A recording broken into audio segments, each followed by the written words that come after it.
Never stop shopping. You're having some beers in the barn with your pals the other day. It's Thirsty Thursday.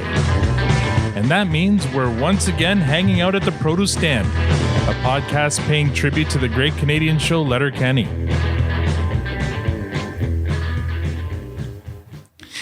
Now, I know what you're thinking. There are many other podcasts about Letterkenny out there, but this one isn't too proud to beg a Hollywood legend to be on the show. Ed, I'm talking to you. We are patiently awaiting your DM. I'm Al, your host. And joining me in the room, as always, is the lovely Tanya. And online, we have Squirrely Matt. And we haven't been joined yet by the vindicated Victor, but he's running a little late. But he said he'll join us as soon as he can. So he said, "Fucking embarrassing." Yeah, exactly. How dare he? Oh, nice. Here, let me open mine here. Awesome. What are you drinking today? Tonight's beer is brought to you by Amsterdam Blonde. Amsterdam Blonde. I'm drinking my usual Stella. I know it's boring, but I like my Stella. You know what? I mean, I'm a beer guy. I'll say that. Mm-hmm. I don't know what the hell that means, but I like beer. Mm-hmm. And there's definitely beer I fucking hate. Mm-hmm. And Stella's definitely not one of those. No. It's not a go-to for me. I'm definitely the dumbass craft beer wagon kind of guy. If it's new, if you've never heard of it, it's small town, I will drink it. So if I came across a Puppers, I'd be all into that. Oh yeah. Puppers, listening. Puppers, if you're listening, we'll accept sponsorship. Yes, absolutely. But there are some of the bigger brands, and I will call Stella a bigger brand because it's been around everywhere, but I like them. Yes, I'm a fan. And it's a good go-to. I mean, I also like Great Lakes, but they're hard to get around here. So, do they not deliver up where you are? I mean, I live in the city, so they'll deliver. Anything will deliver to me. Oh yeah, it's weird though. Like I can pick up Great Lakes at the grocery store at the superstore, but at the beer store they don't carry it. And I think I think I can pick it up at the liquor store too. So it's weird. Like just recently I haven't been to the grocery store. We don't go a lot anymore, and so yeah. There's a recent beverage that we just tried, the Sandbagger. Sandbagger, yeah. So a neighbor of ours, I guess he's connected somehow to the people who work for the Sandbag, but it's not a beer. It's a gin. What is that? Like a gin lemon? Gin smash? Something. But it's really good. Fuck and the gin, man. Oh yeah. But it's like a gin lemonade sort of. Refreshing, not sweet, not yeah, no. It was really nice. Good, it was you lost me at gin. I know. But I'm not a gin girl either. If they sponsor the podcast, then you'll have to learn to love gin. I'm a red wine all the way. We're not too proud for sponsors. All right, here we go. Actually, we're going to go continue. Do your thing. I was just gonna do the Twitter follow. So follow us on Twitter. All the things you want to do, Al. I am the host. Take it down in about 20% there, Squirrely Matt. Let's just do the Twitter follows at Produce Stand Pod on Twitter. So apparently, when you tweet back at a Hollywood celebrity, it really helps your Twitter follows. So we have 20 new followers this week because of that one Ed Norton tweet that we'll get to later on in this podcast. So first, number one, we have Scott Belanger from New Brunswick. I may or may not know that guy. I was wondering if you did. Colin Shepherd from Liberty Village, Toronto. So finally, we're getting some Canadians being represented here. We've got so many Americans listening. Steve Munn from Augusta, Georgia. Thank you guys for following. Beck from Whitby, Ontario. She's an FOTM. That means a friend of Toronto Mike. I know her, and we're both listeners of the Toronto Mike podcast. If anyone's interested, you should listen to Toronto Mike podcast. Katie Johnson from Parts Unknown. Paula Lamberts from Carroll, Iowa. Nick Gilly from Parts Unknown, Merwin from Parts Unknown, Juan Rojo from Toronto. He's actually the husband of Miriam, who's also a follower. Both of them are FOTMs. So we're kind of stealing some of Toronto Mike's audience here. Quiet Sheepdog from Parts Unknown, Calvin Reed from Hamilton, Ryan Rodriguez from Parts Unknown, Philomena from Ontario, Not Sally from New Hampshire. Don from Toronto, another FOTM. Hello, Don. Thank you for following. Ryle Red from Tucson, Arizona. Poirier Ops from Parts Unknown. P. Sykes from Parts Unknown. P. Sykes created an amazing poster. It's on Twitter, Matt. Maybe you saw it. It looks like a movie poster. He drew it like it's Jonesy and Riley, and the movie's called Sandoz After Pracky.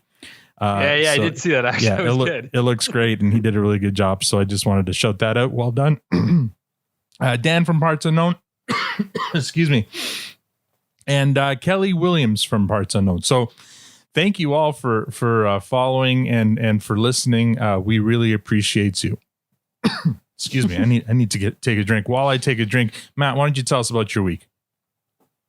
Well, man, it's been a fucking shit show, to be honest. But I'm chugging along. It's my life's a bit of a roller coaster sometimes, and this was definitely a whirlwind of a week. But I'm getting through. Without getting into details, it's been a blast, to say the least. But I did get a new mic, if I'm coming in through in high definition quality audio now, it's because I've upgraded the sound studio that is my back house edition. So you're no longer getting there. You're no longer using your earbuds mic. You're actually using an actual mic, a Yeti. Well, I'm still using the earbuds. Just I've got a different bit of a mic, and now thanks to your advice, I'm going to look into getting my what do you call it, a pop filter. Yeah, well, I mean, right now you're not popping your peas, so you're okay. But yeah, there you go. Popping peas. Now you're popping your peas. Oh my!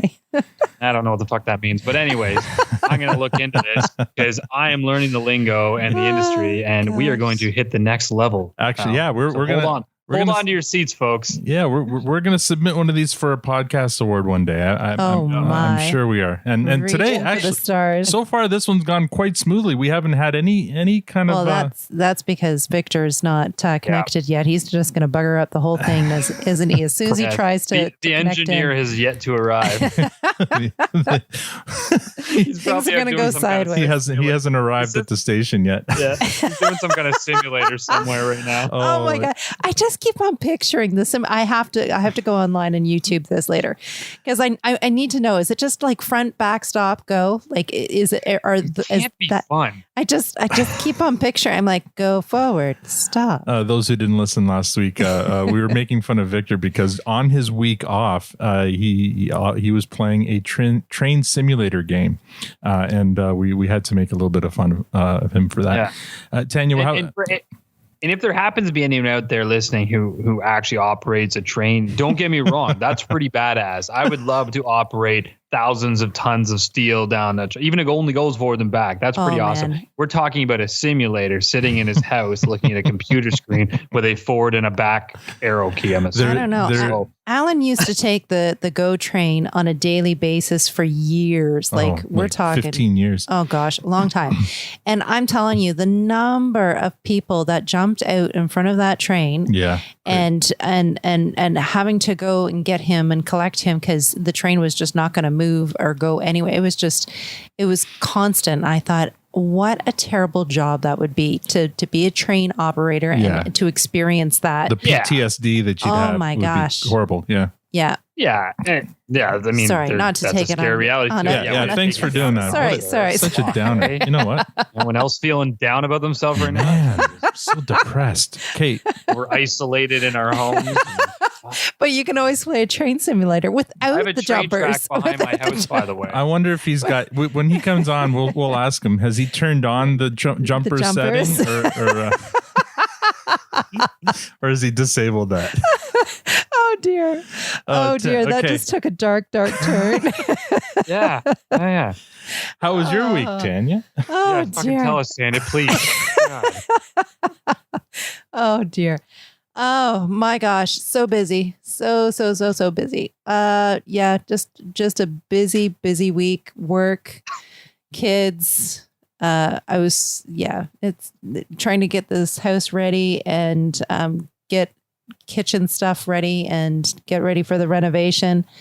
Yeah, it's been Have busy. you guys moved into your bomb shelter yet? No, so this weekend we moved the kitchen downstairs. So as of this weekend, we'll be eating. How do you move a kitchen downstairs? Well, so there's already a kitchen down here.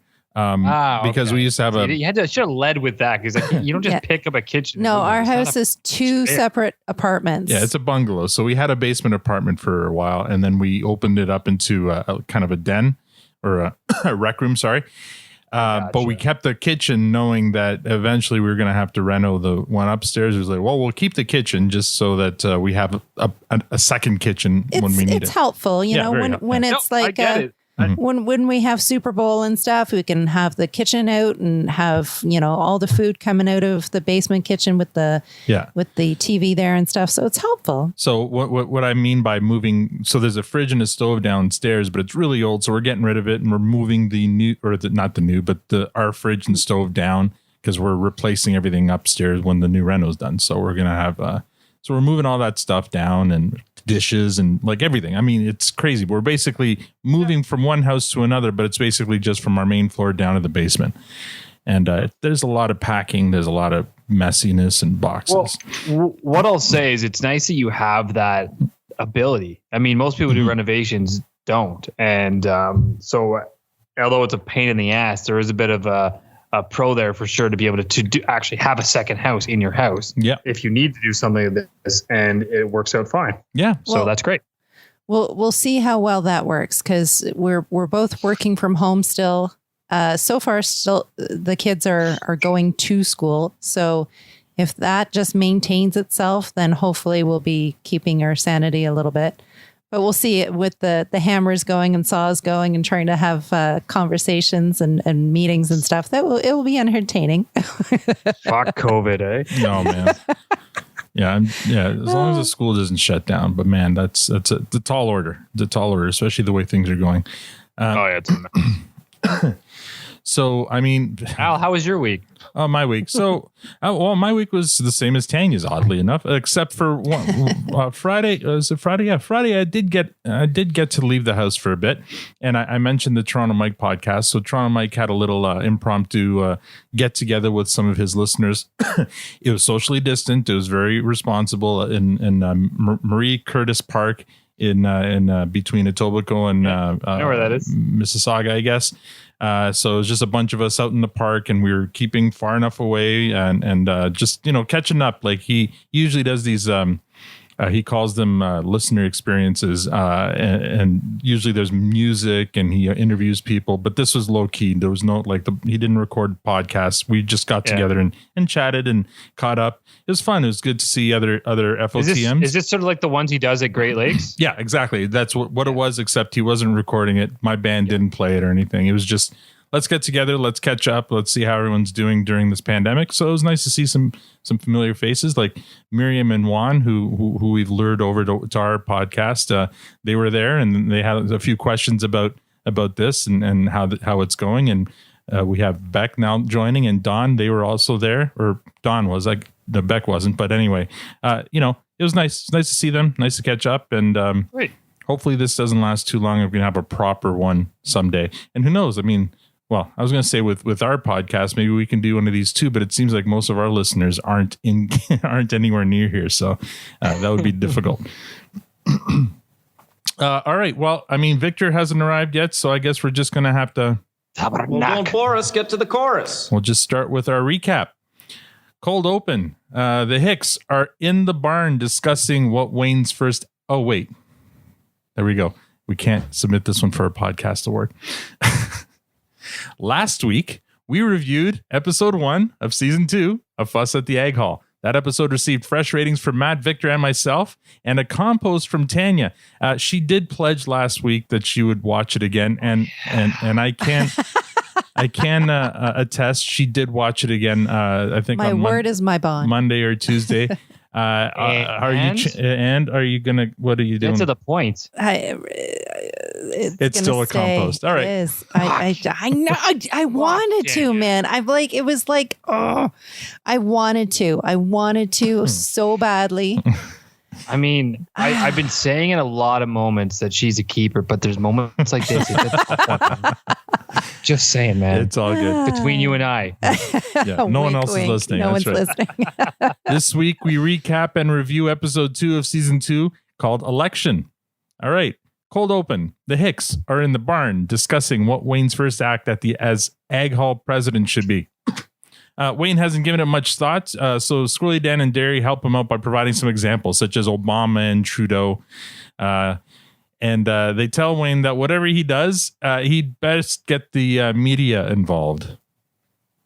Whatever you do, just make sure people know about it. Yeah, like you're going to want to have somebody come down from the paper, take a photo of it, tweet a tweet, Snapchat. Why? Well, if it's not in the papers or on the internet, it's pretty much worthless. You know what? I think we should almost be snapping a chat about us talking about doing the charitables right now. Pump the brakes. Now, am I doing the charitables for the charity's gain or my own? Well, you do the charitables for the charity, but the whole point of doing the charitables is that people think you're a good guy for being charitables. Yeah, behaving charitably, you'll have people saying like, oh, he's a good guy. Oh, he's a real good guy. Oh, he's a great guy. No. Well, I think you've had too much sugar cereal. The whole point of doing the charitables is to help the charity and to make you feel good, not look good. Figure it out. There's a whole lot of Squirrely Dan in this one, so we're missing Victor right now because I'm sure he really enjoyed. Yeah, and I mean that whole opening is just there's so much truth to that and how people perceive charitable acts. Yeah, I mean there's motivations that they didn't even touch on there. Like I mean I always think about like organizations and the rich. They make the charitable donations for the big write-offs and to look good. Mm-hmm. Like there's a lot of that shit going on. But I mean the people who are most genuine are the ones that you never hear about. They just do them. They go, and then if one day you stumble across them doing something, they go, "Shit, you do this?" I'm like, "Yeah, I do." I loved everything Wayne said. Loved it. Yeah, it was so genuine, eh? It was just. Should we let him in? So perfect. I guess so. I guess we should. All right, Victor has finally decided to grace us with his presence. I hope it all doesn't blow up right now. We should pretend like we hadn't even started yet. Yeah. Hello, everybody. Hello. Hey, Victor. How are you now? I'm good. How are you? You already messed it up. All right. I'm good.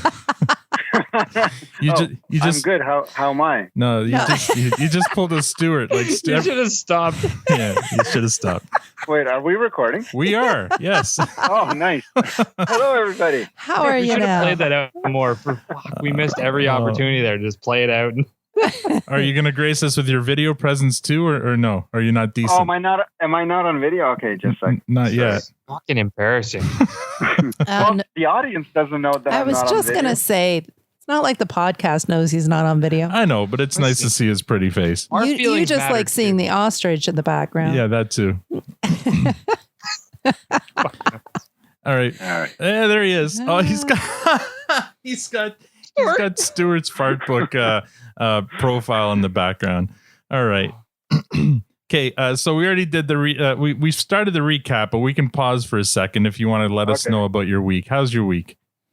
Well, I kind of forget about the week, but I can tell you that one of my team members took me out for dinner tonight. That's why you're late. So what's that? I said that's why you're late. That's why I'm late. Yeah, we went to a Pakistani restaurant, and it brought memories of the Seinfeld episode about that Pakistani restaurant. You're not a Seinfeld fan, so never mind. Not a huge fan, no. Yeah, all right. Anyway, it was good food. Very, very similar to Georgian food. I'm not American Georgia. To be clear,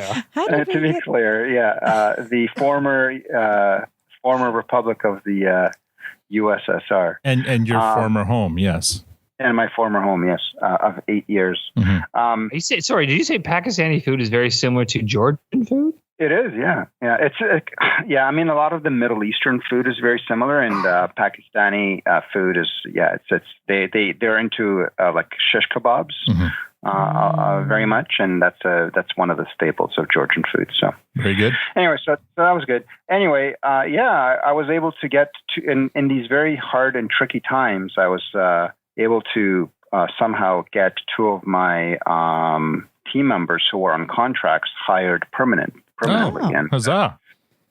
Yeah, that's and very deservingly, and one of the members just wanted to show their gratitude and took me out for dinner, and it was very nice. We call that a bribe. Yeah, except after. I was going to say they did that wrong if that was a bribe. Yeah, I didn't say they were smart. Anyway, so that was nice. So that's my most recent memory of the week. So which just happened now. Well, that's great. So I guess that means there's no opening for me anymore there. I don't know what that means. Yeah, exactly. No. Yes. So actually, we will be. That's the other thing I was able to do that was very tricky in these very hard times. What's that? I was able to sell on a new brand new FTE. Oh. And we should be able to have that job profile completed within about a week. So yeah, stay tuned. Yeah, I'm still not For those interested. listening, FTE is a full-time employee. Yes. Oh, thank you. Because I was like, but what? That's manager talk for That's HR For talk a for person. yeah, exactly. Yeah. We call in HR we call our people FTEs. So when we talk about savings, we're like, how many FTE can we save? Yeah, exactly. It's a nicer way than saying how many people can we lose. Yeah. We're so inhumane. Good. Exactly. Except in my case, I'm trying to save them. So there you Yes. Oh yeah. No. Just trying to set some perspective. Awesome. Yes. All right. So when I'm not doing Train Simulator, this system. you missed your chance to defend yourself. We've already made fun of you in your absence. That's all right. I'm good with that. Oh, God. All right, we started with the cold. We've already started with our cold open. The Hicks were just talking about what Wayne's going to do is for now that he's Ag Hall president, and Squirrely Dan and Derry were telling him that whatever he does, like in terms of charitable stuff, it doesn't count unless he's involved the media in it. And Wayne obviously does not like that idea, and in fact, he's got a better idea. You want to do a charitable? Drive into town first thing in the morning, dead of winter after a fresh snowfall. Shovel a handful of folks' driveways before they wake up. No one does a tweet, feels fucking sweet. Also, it's a substantial core works out from what I've been told. Or, if you're done doing hay for the day, drive on over to someone's place that isn't done doing hay for the day. Cut their grass or something like that. No one snaps a chat, go fuck your ass. Oh, couldn't you just help them do hay? It gets a photo. You're going to need a photo. You want to know what? No one likes a preachy Patrick, but Jews are pissing on the seat here. Well, no one likes an impractical Pete. No one likes an unprepared Paul. Or if you're a woman's, no one likes an unproductive Pam. Or an improper Pippa. No one likes a pestering Preston, or if you're a woman, no one likes a patronizing Peggy. Trust me, good buddies. Any charitable act, big or small, is an act wasted if your face ain't attached to it. So, Wayne proposes that they go into town, let the dog take a shit on Main Street, and they can snap a chat of Squirrely Dan picking it up. And that's when the music starts. And there was not one Karen mentioned in that round. Not one Karen. No, I mean they're pros. They're good. They're good writers. They don't rely on cliche. I felt there was something unique about that scene because first of all, it was hilarious, and by the way, the episode starts on a high for me. But again, because Squirrely Dan, I mean, for me, he's just brilliant. But what was interesting about that scene for me is it felt almost like a monologue, like the way it felt less like a conversation and more like, let's do a skit. Yeah. So, I'm guessing that's what they were going for, but I'm just sharing that. Like it didn't feel natural. It felt more like a SNL skit. You're right. It wasn't a kind of a natural, flowy conversation. It was, but it was still, it was well written and it was well choreographed. Oh, brilliant! I loved it. Yeah, I found that to have more conversation in it than the episode before it. The episode before it, it was just like witty words that were cast back and forth at each other. Oh, this actually had a little bit more depth to it and a little bit more conversation. There was interesting words being used. Yeah, for sure. Was it a conversation though, or was it all set up for Wayne's delivery? It was more like the alphabet routine where there he's just kind of setting, just responding, but it's really all about Wayne. Right. So Squirrely Dan and Derry are kind of teeing it up, and Wayne's like, responding in his Wayne ways for sure. And not even talking to them. That's what I felt like he was talking to the camera. Yeah. Like to us. That's why. Well, he doesn't make a whole lot of eye contact on good days. Again, which goes to the whole theory that maybe he's on the spectrum for sure. Yes. Can you even see his eyeballs? It just felt a little different. No. Go ahead. But can we just acknowledge when he stands up? Yeah. It's and the head beams. tilt? Yeah. Absolutely. That I died. I completely forgot about what he said, and I was playing. He said, perfect tilt, like 45 degree on that board. Like, that was fun. Man, that was so good. It's a very visual show too. Like everything's very meticulously crafted visually. If you think about it, like from what they wear, it's all very deliberate to just the colors and stuff. Like it's all, I think every movement they make is just like, even that was like, normally he would stand perfectly straight in that stance, but the board was in the way. So he just adjusted and still did the same thing he always does. Yeah. All right. So after the theme plays, scene 2, it's Wayne's first meeting as the new president of the Ag Hall. Mrs. McMurray is still the note taker, but she's decidedly less excited about her role. Wayne quickly takes care of business and then asks if there's anything pressing. Mrs. McMurray looks at her husband, who seems to want to say something, but he hesitates. Then just before Wayne adjourns the meeting, McMurray finally jumps to his feet. He admits to being upset about what happened in the Ag Hall last meeting, to the point of having ass pisses all week. That's true. I have had the ass pisses, also known as pizzazz. It's been making the biggest cocksucking gin and tonics I ever goddamn had.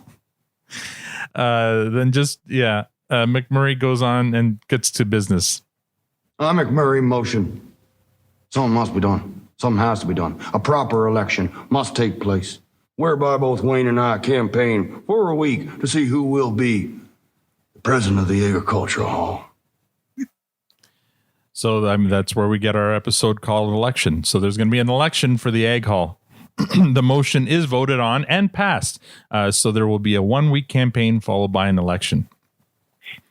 You guys still having a hard time understanding McMurray? It seems like he's getting even worse with the. I didn't have trouble with McMurray. I understand him fine. It's the Skids that I sometimes don't know what the hell they're talking about. Yeah. Yeah, no, McMurray, again, I can understand it. I love him. I love his whole cadence, everything, the way he speaks. But it does get worse. It does. And definitely later into the series, it's like you can almost, he's unrecognizable. And so he's slowly getting worse. And the dynamic he has with his wife, it's very fun. It's very funny. It's fucking awkward, man. For me, he still sounds like the Brad Stewart character in what's that stupid movie called? Brad Pitt. But anyway, that war movie, the Tarantino movie. Anyway. Inglourious Bastards. Yeah, that's the one. Oh, Brad Pitt. Did you say Brad Stewart? You did. Okay. No, I said no. You're thinking of Stewart because Stewart's on your mind. So no. You said Brad Stewart. I thought I said Brad Pitt. Rewind. Play. You know what? We'll listen back to it later and we'll laugh at Victor. But who is Brad Stewart? Is that anybody? That's my fucking point. I have no idea. You guys are thinking Stewart because Stewart farts above his head. I'm pretty sure I said Pitt. But anyway. All right. Well, we'll find out when we listen back later who actually won this battle. Sounds good. And by the way, I got your back. Victor, we were commenting on how smoothly the opening of the podcast went, and you weren't here, and everything's kind of been derailed since. Because I even skipped a scene. I skipped scene 1 at the hockey rink. The Letterkenny Irish are playing a game. Riley and Jonesy are doing their usual chirping of an opposing player, number 19. Their own teammates basically tell them to shut up. They haven't earned the right to chirp anyone in this league yet. Coach, who's sitting in the stands nearby, chimes in. Hey!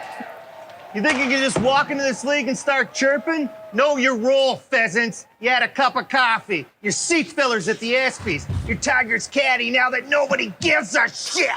It's fucking embarrassing. Your Tiger's caddy, now that no one gives a shit. Love the coach, man. Oh, man. So a quick segue. So I started watching this new show, Ted Lasso. with Linda. It's an Apple TV show. It's current now, and it has Sudeikis as the main character. Yeah, that's a football one, right? Yeah, it's Vegas. Yeah, brilliant show, by the way. Totally recommend it if you have a way of watching it, but definitely watch it. Anyway, there was a line in the locker room where the team captain says, "It's fucking embarrassing." And I'm thinking, I wonder if they got that from Letterkenny. Oh, maybe, yeah. It was like perfectly exactly the same in the same context. It was just brilliant. Probably. I mean, it looks like Hollywood's paying attention to Letterkenny. You got Brad Pitt loves this show. Ed Norton loves this show. So you never know.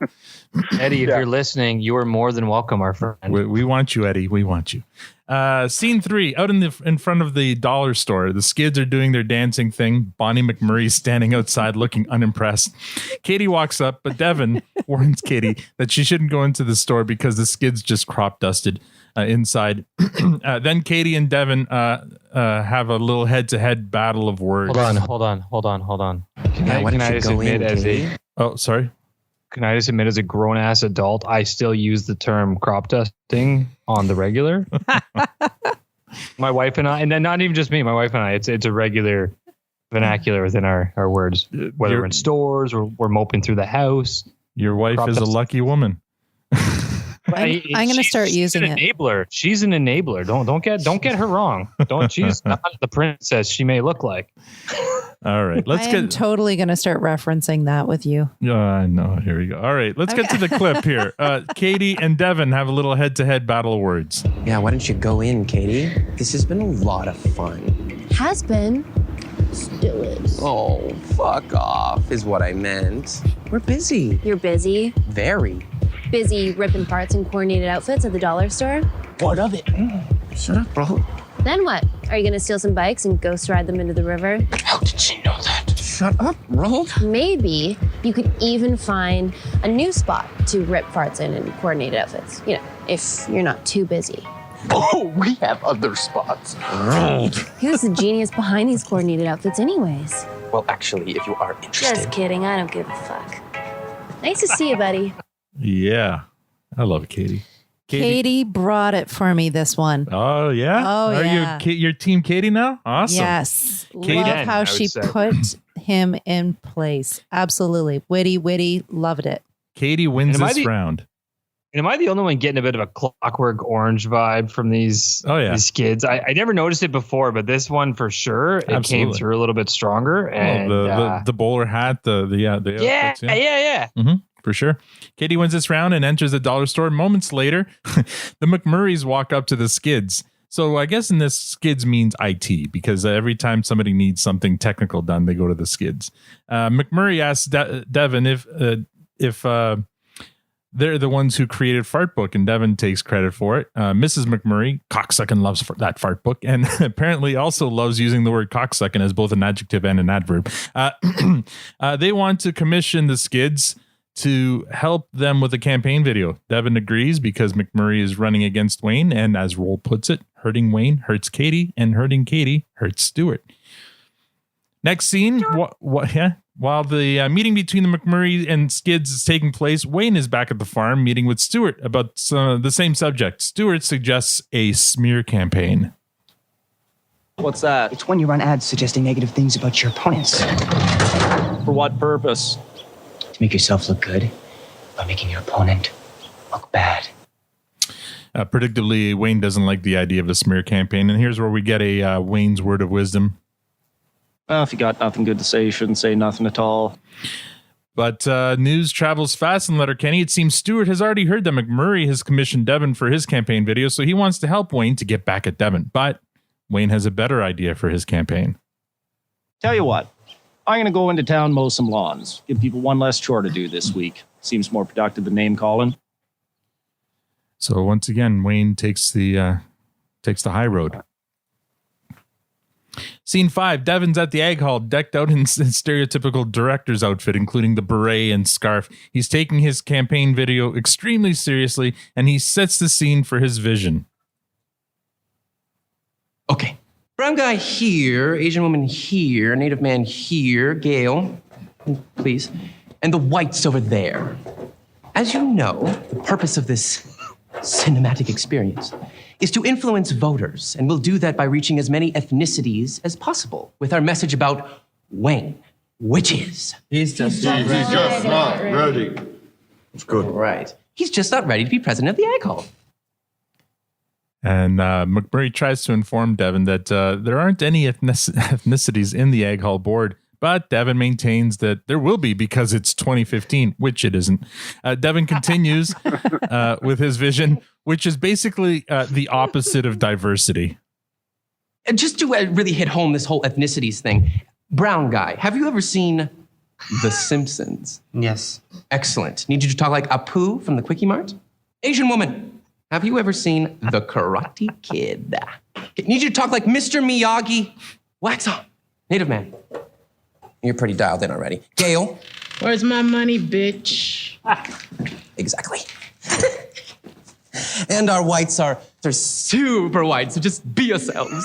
Thank you. Yeah. Rednecks. Yeah, it's so great. I feel like they missed an opportunity there. They should have had the Asian woman say something in perfect English with no accent first, so that later on. Yeah, it definitely fell flat. They were heading the right way, but just they missed a few opportunities there for sure to either, take it wildly inappropriate or just rein it in. There was nothing funny about that scene. Yeah. It's not that it was offensive. It was just not funny. Yeah. Well, and so they're missing the gay representation. Rold was too shy to be in the video, but arranged for someone else to represent the gay vote in the video. Enter Victor and Tanya's favorite character, Pastor Glenn, in bicycle shorts, sucking on a popsicle. Oh my gosh. I'm so sorry that I'm late, you guys. Crazy story. My bike chain flew right off my bike, but I happened to be next to the ice cream truck, so I picked myself up a little sweet treat. It's hot out today, don't you think, Devin? Ooh, Glenn, no. What? Modesty. Disappointing. So, Victor, were you happy to see Pastor Glenn? Where were his pants?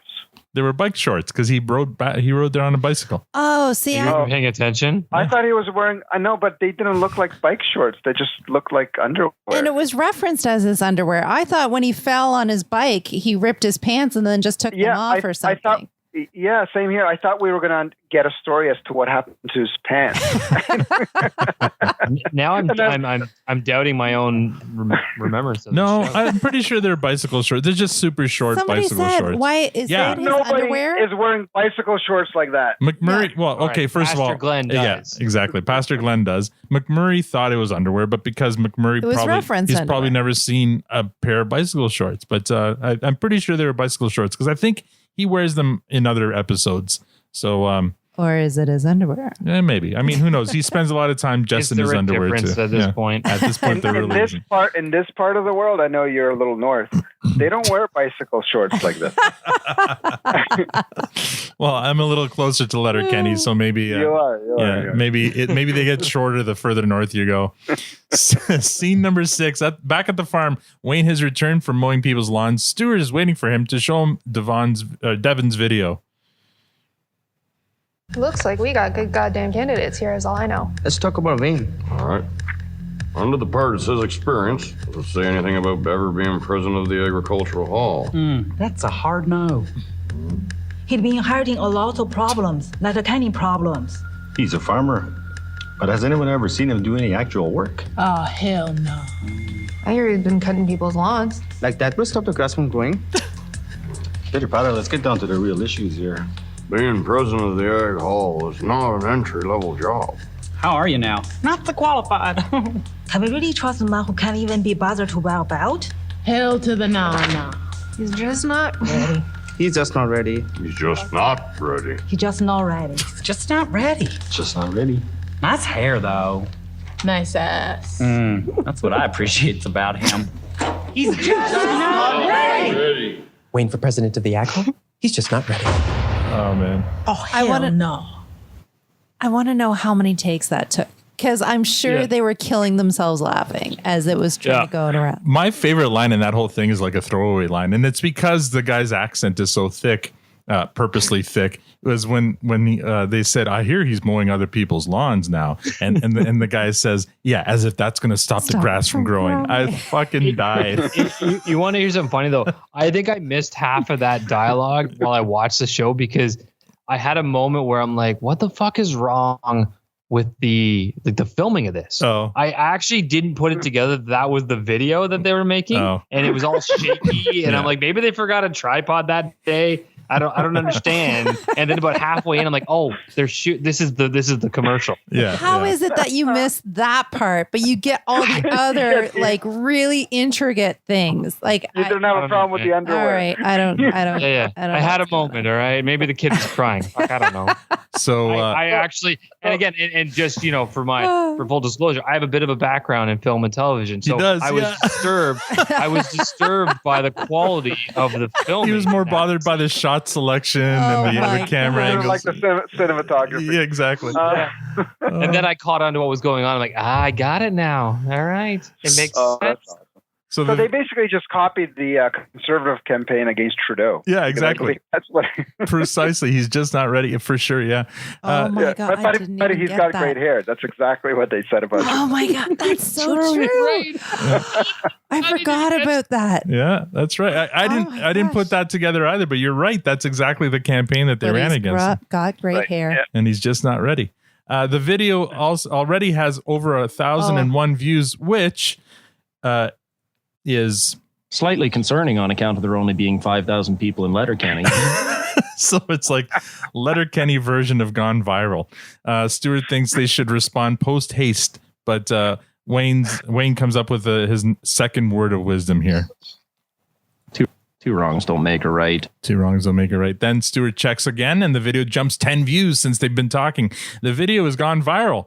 Stewart promises Wayne that he can beat Devin's view count. Stewart spits on his hand to shake it, and Wayne turns and says, now that's likely the least concerning thing on your hand, isn't it?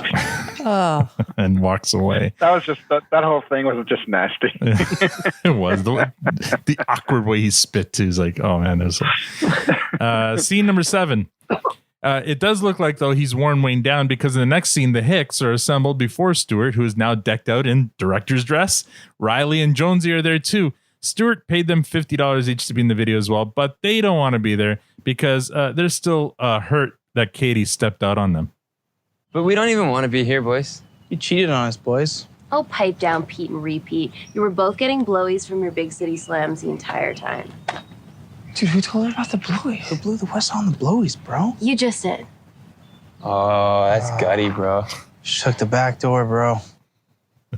According to Stewart, Riley and Jonesy are there to secure the youth vote. When Wayne tries to correct Stewart that there aren't any youths on the Ag Hall board, he answers with the exact same, but it's because it's 2015 that Devin replied with earlier, which again, it isn't.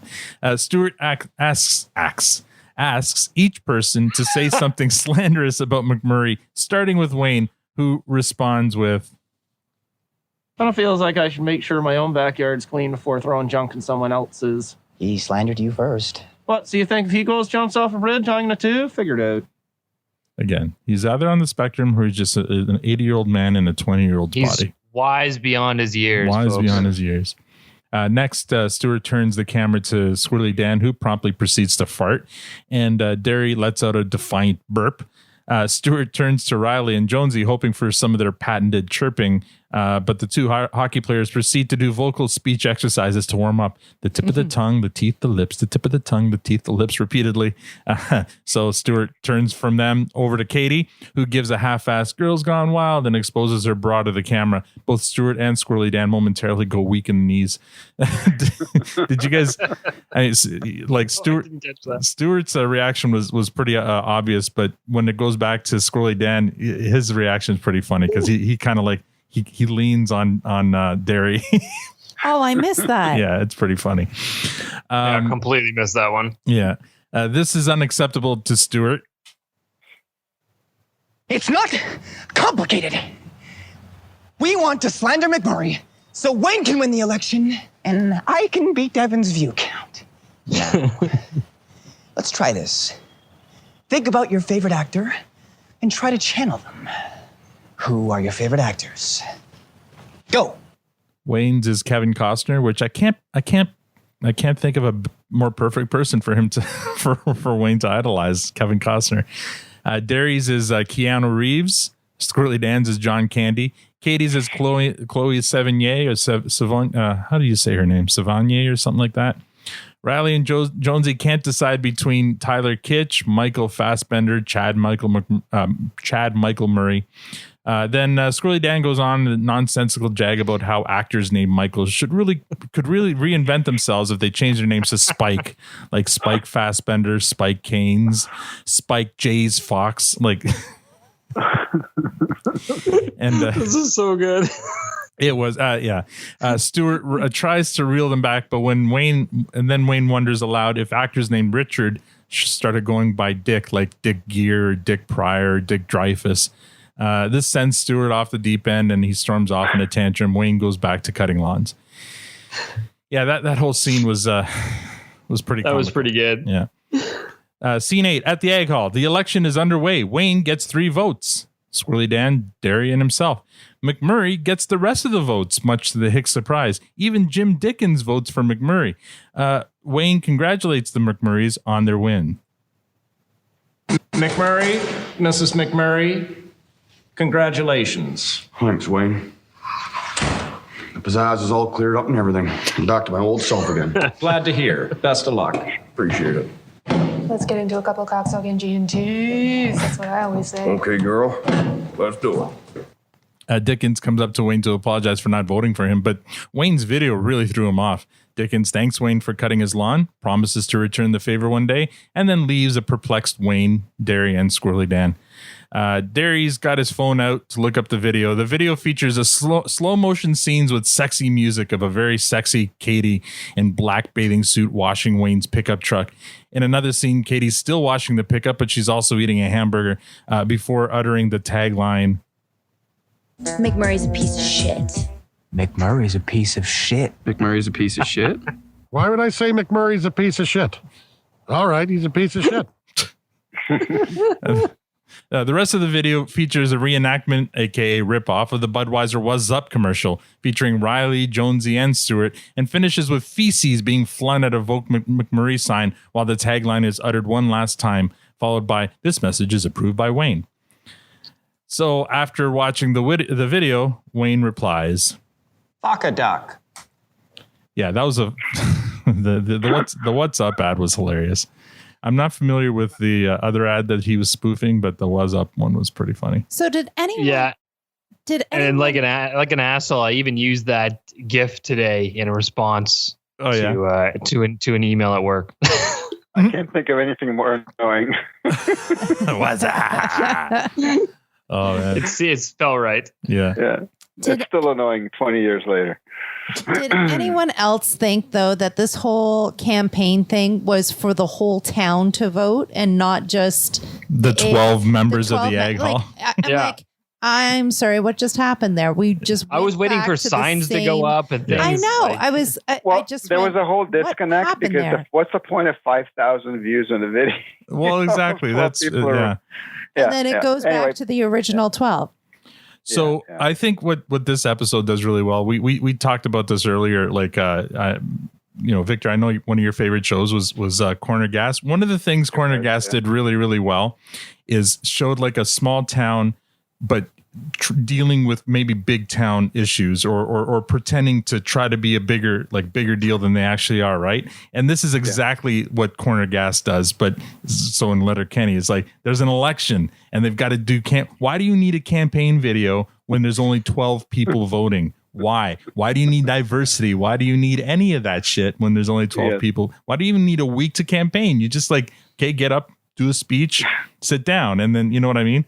So I think this was kind of a very Corner Gas like kind of episode when it comes to that. That's a good connection. I mean, you're right. Everything is exaggerated. Like, even if you look at the town hall council meeting from the last week about the fucking coat hangers, right? Everything's a big deal to them. Any little change, no matter how small or insignificant it is a big deal to small town life. And Corner Gas actually had some episodes devoted to exactly the same thing where they had to vote. And it was That's a good show, actually. Yeah. No, they did that super well. Yeah. Super well. Scene number 9. Jonesy and Riley are in the shower. They spend a lot of time in the shower together trying to figure out how they're going to have more fun at hockey now that they're on the senior team.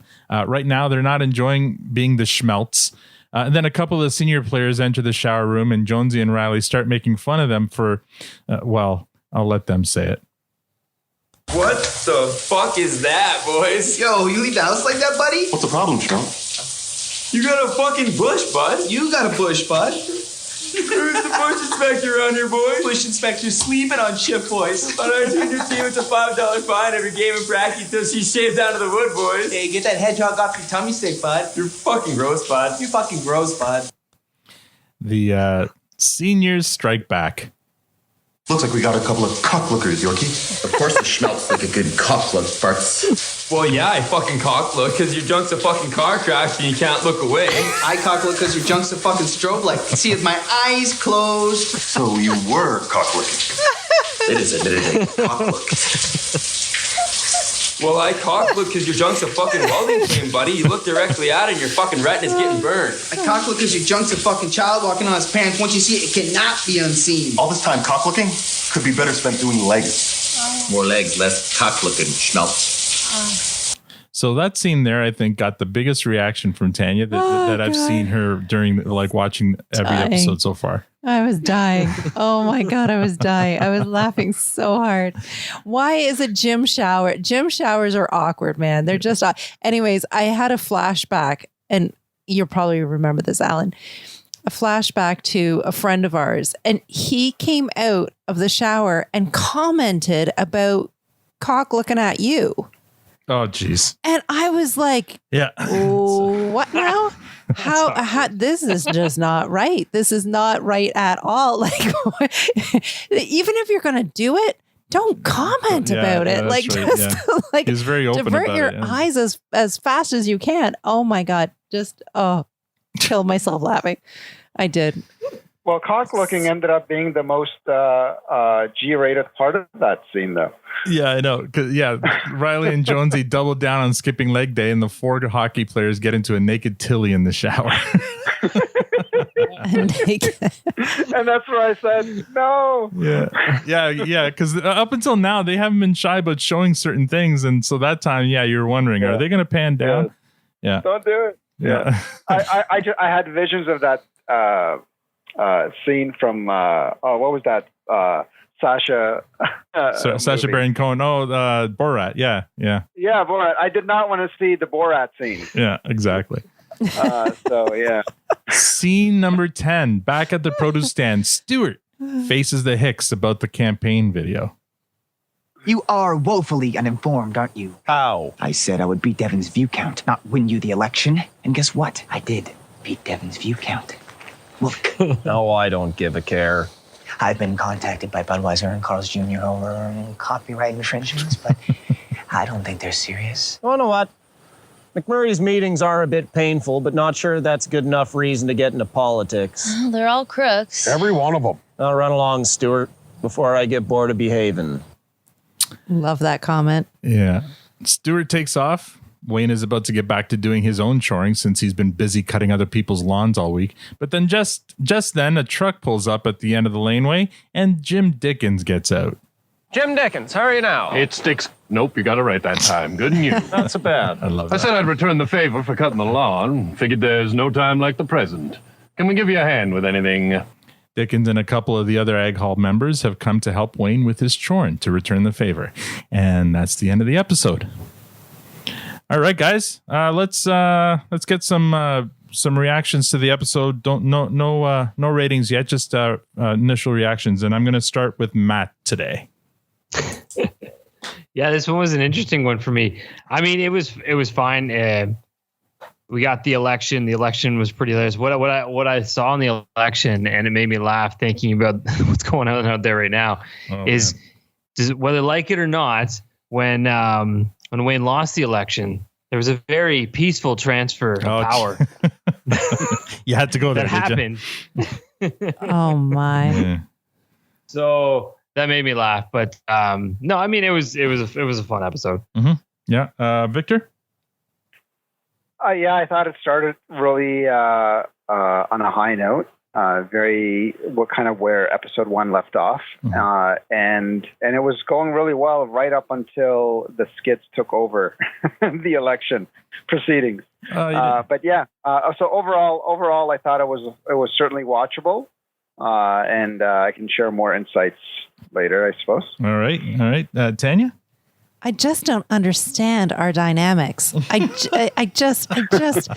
shake my head sitting and listening going, why are you guys not saying you loved it? Oh, wow. Like, come on. I really did. I really enjoyed it. Really? I did. Let me say, I was watching, like as usual, I'm watching her reacting to the show. I hate that, by the way. I know, but this time was the most reaction I've ever seen her during an episode ever. Yeah. I would watch it repeatedly. That would make me... It had some good moments. It would make me go back and watch for more. Yeah. The one before it, more locker room scenes, or no, shower scenes. Oh, she loved the shower scenes. It was just, it was all of it. Was all of it. I enjoyed all of it. She likes the TNA. Or no, the B and B. I was going to say, where'd you see the T? Yeah. Where'd you see the T? I saw no T. Oh man! All right. So my note on this, and I already said it, but basically this one here reminds me a lot of a Corner Gas episode. It's a small town people trying to behave and act bigger than, put in a situation where it's a satire of the bigger political thing right now, right? Like an election where they just need 12 votes and they've got to do campaign videos and they got to think about diversity. Like it's all just so ridiculous.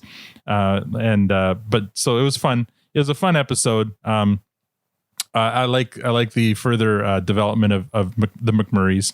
Matt and I know that they go on to get even further developed, but this is a different McMurray from season 1. And we're seeing a lot more of that. And Mrs. McMurray, she also plays in more in future seasons. I mean, and I know Tanya, you appreciated more Katie here, and I did. And so yeah, Katie's also, I think, kind of Did you appreciate Katie though in that music video or not? I did. I did. I did very much. Oh, in the music video. Sorry. I was thinking back to I just meant more from a judgment point of view, not knowing that she's not doing a good thing for Wayne by doing that. Well, it's weird. That's a good point. Like, I'm wondering, being in that video. Why would that not? I mean, I think it's more the message that finally came across in the video, which clearly no one knew what they were actually signing up for. But Wayne was very clear that he didn't want to say anything negative about McMurray. Right, but Katie wouldn't have known that. Her scene was separate from all the other people saying. But she does say the tagline, "McMurray's a piece of shit," and she's very. No, that's what I'm talking. So I redact all that. Yeah. So I'm not referring to her being in a bikini and all that. Right. I don't care, but I mean specifically about doing the thing that Wayne didn't want to do. I'm trying to think now. Does she not like McMurray? Because I'm thinking back now to other episodes, whether they interact, and I don't know. Like, I know she likes hating on Derry, but I can't remember how she is with. She'd do anything for her brother. She would do anything for her brother. But that's my point. That's because everybody else in that video, they kind of were wondering, why do you want me to say that? Yeah. But she said it with purpose. Yes, she did. Well, maybe she thought it would help him. Yeah. Maybe Stewart convinced her. Maybe Stewart convinced her. Yeah. Well, who knows? I don't know. So anyway, that was a bit of a thing for me. You saw some betrayal there. Yeah. All right, let's get to some ratings. Matt, what do you give this episode? Fresh, clearance, or compost? So I'm going to be honest. When I was coming into this with a compost rating, wow. It was fine.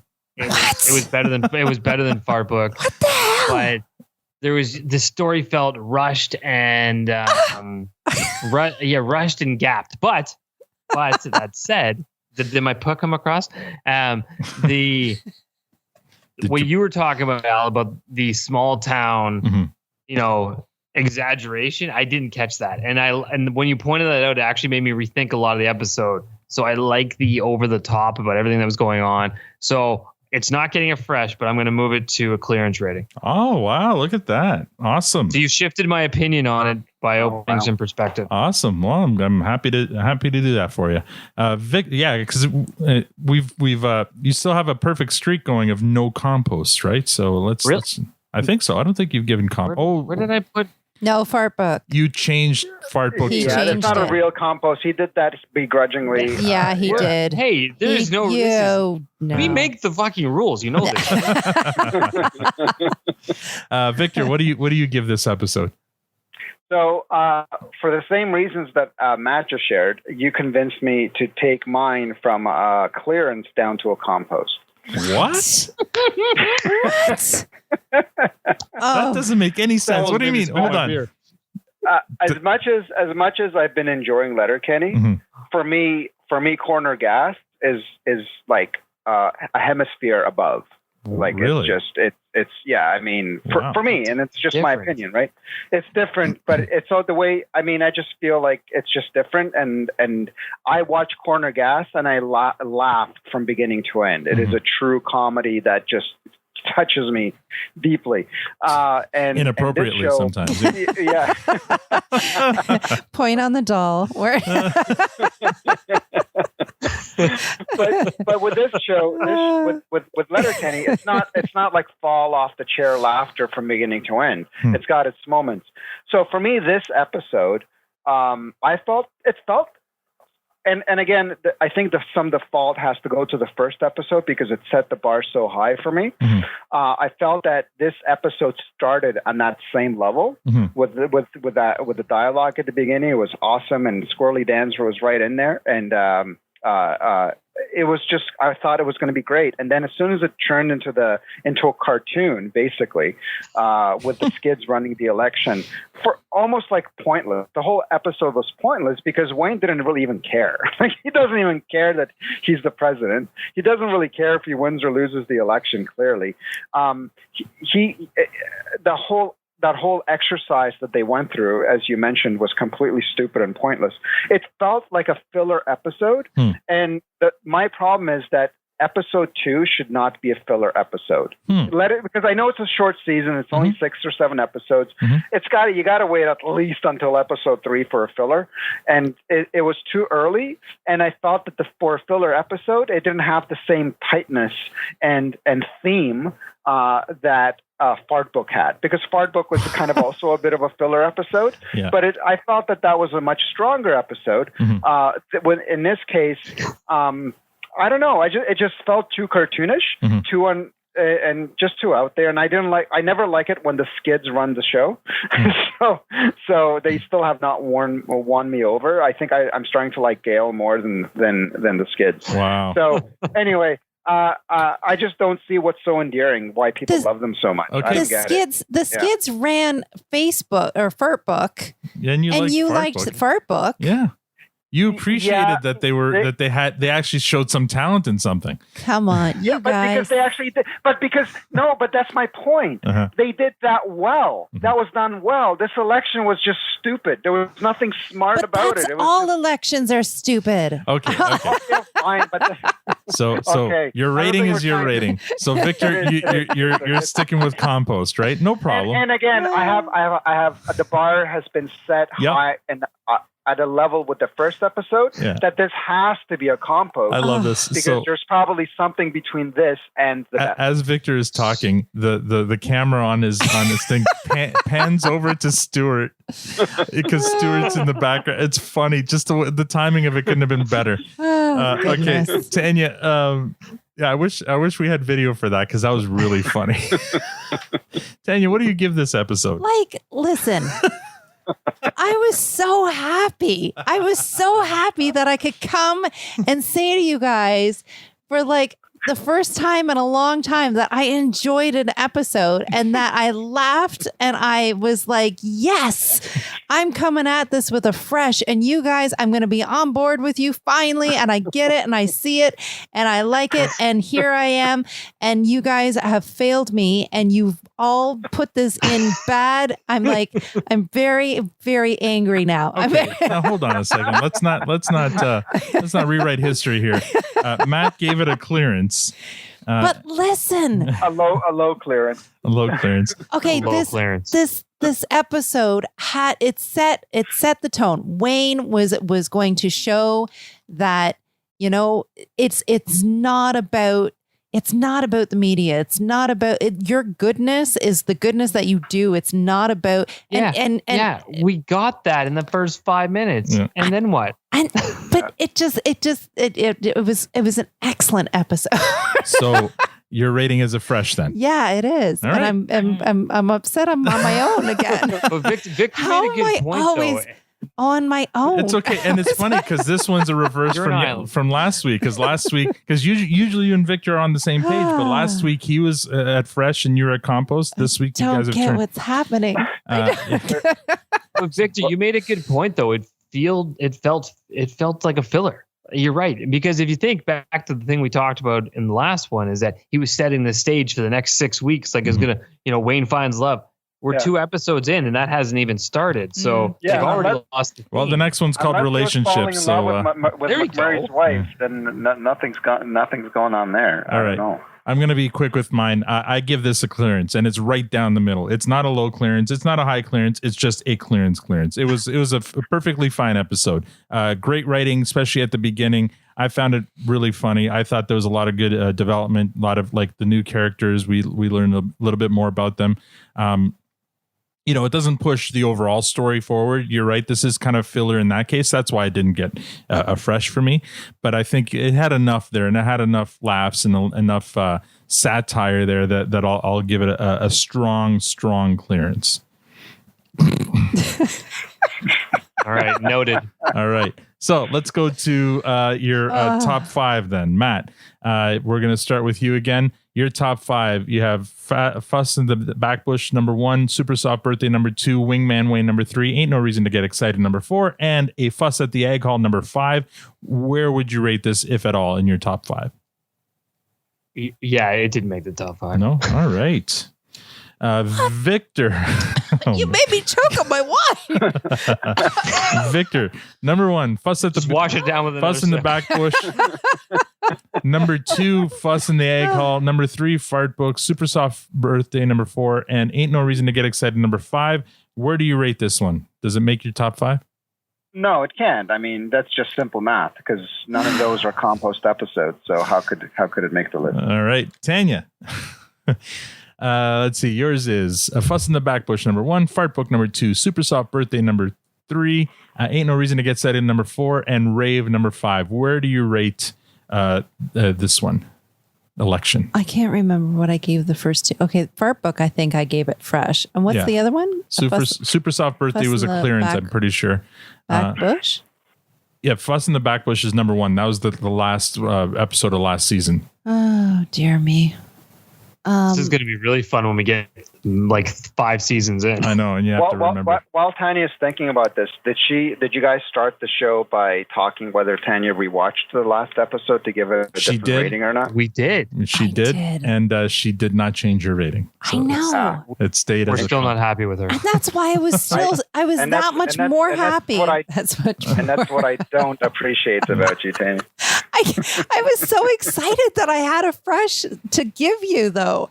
I'm like, I can't change my mind about the other one, but damn it, I will give you a good fresh one on this one. And you guys have all left me behind again. So Tanya, your top 2 are fresh. Fuss in the Backbush and Fart Book, I believe, were freshes, and then after that it was clearance. I'm gonna stick this. I'm gonna move out the Super Soft. Oh no, that I'm reading somebody else's. Where am I? You're right there. Present. Oh, here I am. I shall put it at 3. Okay. Number 3. And for my rating, you know what? It's not making mine either. Wow. Yeah, it's not making mine. We've been watching the same show. I just don't get what's happening. Maybe we're on different seasons. Yeah. Is this a girl brain versus a boy brain? It could be. I think I need a girl on here. That's an interesting thought. Make them watch the same episodes. You know what? So we'll. I'll put this out as the scientific Twitter poll next week and see whether we got some discrepancy between girl brains and boy brains. I mean, Tanya and I did start out in sync. I know. One, so, I feel like I'm on my own island now. You've left me. I support you, Victor. We're just on different tracks, so we might converge eventually. As long as we're not on mesh. And as long as we're not on the train simulator tracks. Oh, speaking of... You only wish. I gotta Google that. I discovered an incredible show on Amazon Prime. It's called Trains of the World. Oh my! And there's like 7 seasons. No, 7 or 9 seasons. You're doubling down. Each season has like 15 or 16 episodes, and each episode is like an hour long. So there's a lot of really great viewing. All right. Okay. We got to rush. We got to move this along because I got to pee. Let me just go I knew there was a bit of a rush going on there. So Scientific's Twitter poll from last week. What rating would you give Fuss at the Egg Hall? I forgot to do this at the beginning too. We got 8 votes, 8 whole votes, and 100% gave it a fresh. What is just That's science, folks. So maybe those 8 people are males. Who knows? So let's get to the listener comments because I've been looking forward to this. This wasn't a listener comment or directed at us, but I needed to include this because it was because of this that we got so many new Twitter followers this week. Huh? This is a series of tweets by Hollywood legend Edward Norton.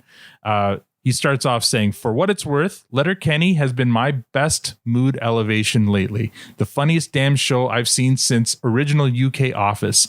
It's that order of brilliance.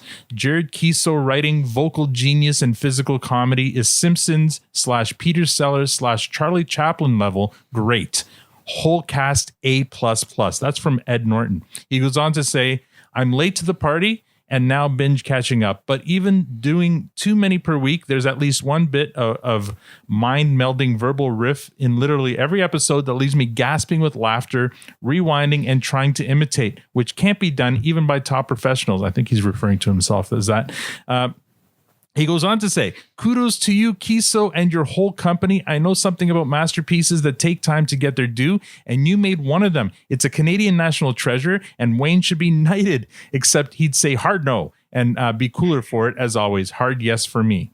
And then he also mentions about Keeso's writing partner, "And I can't fail to hail this guy, Jacob Tierney, the merchant to Keeso's Gervais, to write the verbal genius blitz that is Letterkenny Problems, direct the hell out of it, and split sides with the Jack Lemmon-like verbal physical business perfection of Pastor Glenn. We're not worthy, Edward Norton." I mean, holy crap. And, you don't get much better than that. So Victor and Tanya, you guys need to smarten up. So in response to his tweet, I tweeted back at him and I said, "If ever you want to join or come on our podcast to discuss it with other fans, we'd be happy to have you."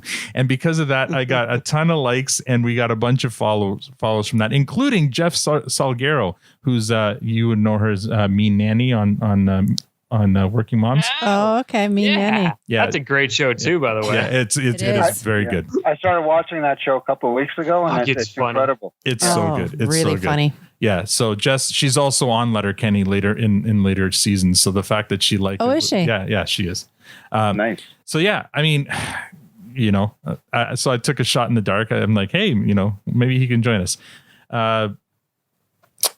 And here's one from Victor. This is for you. Joshua Burley emailed us and said, "Wanted to start with saying, don't be too hard on Victor. I also have a train simulator I use." As always, enjoy the podcast and everyone's comments. It makes me watch a little more closely and always finding something I missed, even after watching all 8 seasons at least 4 times. Thank you, Josh. My favorite viewer comment to date. Sorry, everyone, but that just made my day.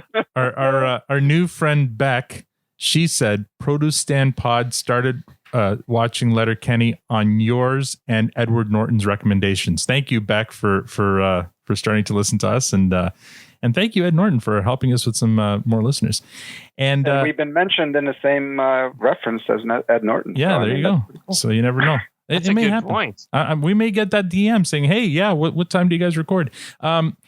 And then just under the wire, just before we started recording, we got this one here from Veronica W. I love that you compared EpiPen prices in the US and Canada. As an American, I watched that stab scene, assuming for the longest time that they just got that many EpiPens wherever they get the meth. But they were making the meth themselves, so, shrugging. So that struck a chord with her. That was an eye-opener for us. I had no idea that they paid that much money.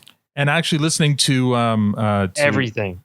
Yeah. Listening to How Are You Now podcast. I listened to their episode on that, and they bring it up to saying, "Holy crap! Only in Canada, like that would have been a really expensive scene," and because I guess one of them needs an EpiPen, and so when Tanya said, "Oh my God, there's $700," and I say, "How many do you get with that?" You get one. It was one. Yeah. Like, holy crap. I thought you knew that, Al. I did not know that. I mean, holy fuck. Like, that's. The kid's just because it comes in a box, I guess. Oh, man. That's crazy. How much is an EpiPen in Canada? Like, if you didn't have any other benefits? Oh, if you didn't. Oh, I mean. I'm going to look that up now. How much? But in their defense, they can purchase a gun at Walmart in the impulse line. Yeah, that's not. I mean. I'm getting it. Google tells me. Back to Google. For established firms, it would cost you around $100 to $150. Okay. So there's kind of a... And it is available without a prescription in Canada. Oh, really? You don't need a prescription? This is what it says. So that kind of makes sense. Like when you think of some of the main uses of the thing, they wouldn't want to restrict that if in the event someone like do or die needed one. It's like, I need one. Do you have a prescription? No, but I'm going to die if I don't get one. Fair enough. The bee has followed me in. Like, fuck. Yeah. Fair enough. All right. So any last comments, Matt, before we sign off? No, I mean, I'm with you. It was perfectly fine. Mm-hmm. I like that you changed my mind there. I had a lower opinion, but you made some good points. So it shifted my perspective. But yeah, it was fine. I do agree with Victor as well. It's a bit of a filler episode. I want to see what happens next. Yeah. Okay. And Victor? Yeah, they set the bar too high with episode 1. I expect more out of them for episode 2. I don't feel they showed up. So I expect better next time. Okay. And Tanya? I just shaking my head. I just don't know what's going on anymore. Yeah. We're in the upside down. Okay. And yeah, I mean, I've said my comments. I think it was just an okay episode. And, I know there's better to come, but it's also nowhere near any of the worst episodes. It was a solid episode and it started off strong. It may have dipped in the middle, but in the end, I liked it. So yeah. All right, we're going to sign off. I'm going to play us off here with a song that was on the episode. It's called Wood by DJ Donna Summer. And that's all we have for this episode. Next week, we'll recap and review episode 3 of season 2, Relationships. Please rate us on iTunes. Please. We would love to get that first iTunes review. That would be great. If you like the show, follow us on Twitter at ProduceStandPod. We also invite you to visit our website, theproducestandpod.com, for other episode recaps and a list of our favorite episodes. Thank you for joining us. Now we're going to go out and mow some lawns and expect nothing in return. From all of us at the Produce Stand, good night.